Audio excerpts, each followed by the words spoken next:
What's going on, guys? It's your boy Ajen back again for another Outerplane video. And for today, it's the usual should you summon video because tomorrow we will be getting two new characters. One is Epsilon and one is Demiurge Drakan. I've already made a video talking about should you summon for Demiurge Drakan, and in this video, I will be talking about should you summon for Epsilon. Now, let us go ahead and check out Epsilon's skill set. So tomorrow we will be getting drop rate up 3-star Epsilon. Epsilon is a dark element striker bruiser. Her skill 1, super cool killing machine. So at skill enhanced level 5, attacks 2 enemies and has a 50% chance to grant increased accuracy to the caster for 1 turn. If the target has a barrier, damage dealt increases. So yeah, this one looks similar, right? This one is the same like Rona, where Rona's normal attack can attack 2 enemies. This one is already pretty good because this one is somewhat like a pseudo cleave. Yes. And then her skill 2, Automaton of Rapture. This one has a 4 rounds cooldown. At skill enhanced level 5, attacks all enemies and reduces the action points of all enemies by 40. If the target has a barrier, damage dealt increases. So, this is a cleave attack that can reduce the AP points of your character. This one is already telling you that Epsilon is meant for PvP because reducing the enemies in PvE don't have action points. They don't use burst. Only players or the characters in PvP in arena can use action points. So yeah, she is meant for PvP, and that is what I like because I am a PvP enjoyer, and I usually summon mostly for PvP oriented characters. And also Epsilon design looks pretty good. She looks gorgeous design wise. Her design is top tier in my honest opinion, but Demi Drakan is way more top tier compared to Epsilon in my honest opinion. This one, the skill 2 has the burst skill. This one at burst level 1 increases damage plus buff remove. So yes, not only this one can reduce the AP points of your enemy, this one can also strip buffs.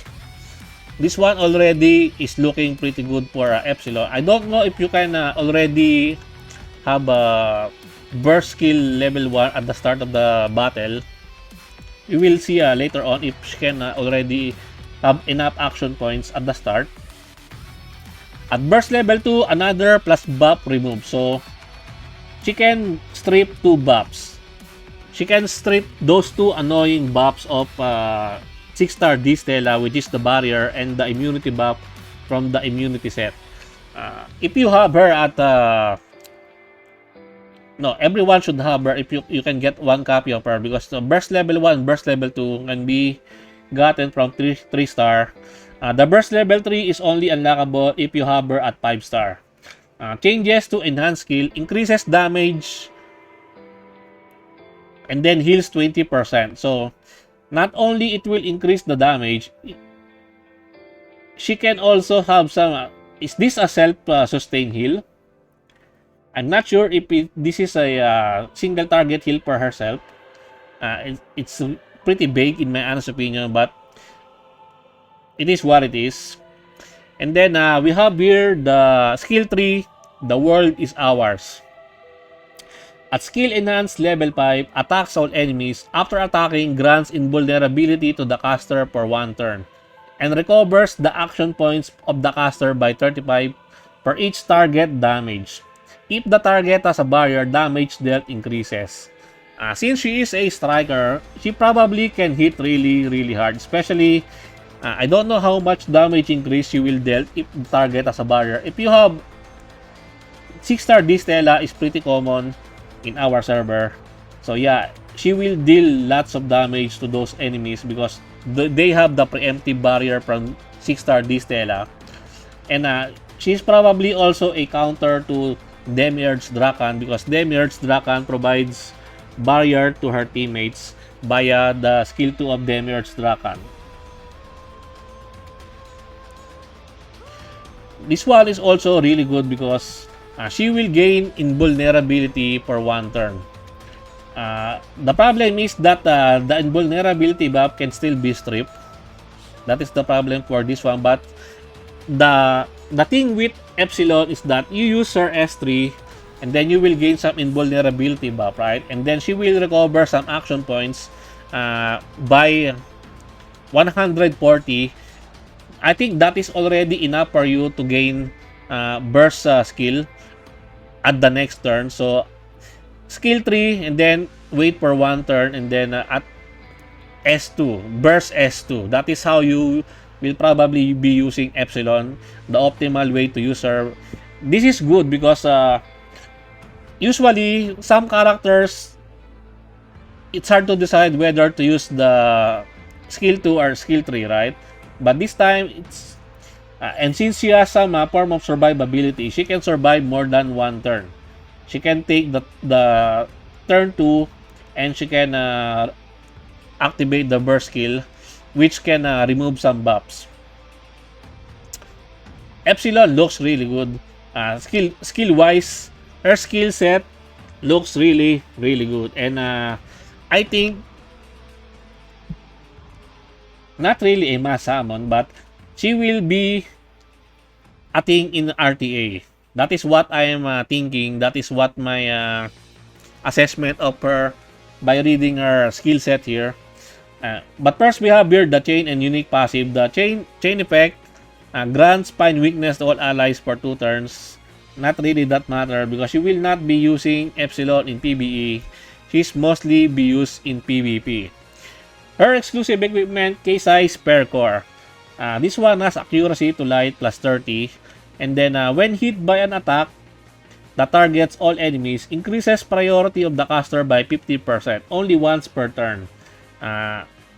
So if she's built with not really that fast, she's probably get hit by cleavers, right? Especially if you attack an enemy with Valentine, with Tamara, or something like that. You will gain more, she will gain the priority so she can attack really fast. I'm really excited for Epsilon. Even though I don't have that much summon resources, I still have my Mile Age recruit for her. My Mile Age recruit for her is already ready. So yes, I'm getting Epsilon. But probably this is going to be the last time that I'm gonna be exchanging for mileage because getting more mileage points is getting hard with the recent changes to the mileage policy.